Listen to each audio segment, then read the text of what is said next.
இதுவரைக்கும் நடத்தினார். கிறிஸ்துவுக்குள் அன்பானவர்களே, தன்னுடைய திருமண நிகழ்ச்சியிலேயே கர்த்தரை உயர்த்தி ஆராதனை செய்த மணமகனின் வீடியோ ஒன்று இணையதளங்களில் வேகமாக பரவி வருகிறது. கடந்த சில நாட்களுக்கு முன்பாக இவாஞ்சலின் ஸ்டீபன் என்ற சகோதரனுக்கும் சகோதரி ஜமுனா என்பவருக்கும் இடையே திருமணம் நடைபெற்றது. இந்த திருமண நிகழ்ச்சியில் போதகர் டேவிட்சன் ஜாய்சன் உட்பட பலரும் கலந்து கொண்டனர்.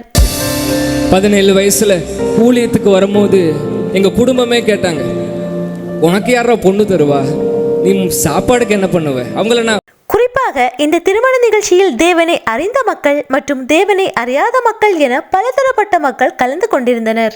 அப்போது பேசிய சகோதரர் ஸ்டீபன் அவர்கள் தான் கடந்து வந்த பாதையை பற்றியும் கர்த்தர் தனக்கு செய்த பெரிய நன்மைகளை குறித்தும் எல்லார் முன்பும் மிக அழகாக எடுத்து கூறியிருந்தார். அதன் பின்னர் தன்னுடைய திருமண நிகழ்ச்சியில் இயேசுவை துதித்து பாடல்களை பாடியதோடு ஆராதனையும் நடத்தினார். அவரது ஆராதனை அங்கிருந்த அனைவரையுமே நெகிழ்ச்சியடைய வைத்துள்ளது. தங்களுக்கான சிறப்பான நாளில் தேவனை நோக்கி பார்த்த இந்த அழகான ஜோடிகளை தேவன் தாமே ஆசீர்வதிப்பாராக. கிறிஸ்துவின் நாமம் மகிமைப்படட்டும். ஆமேன்.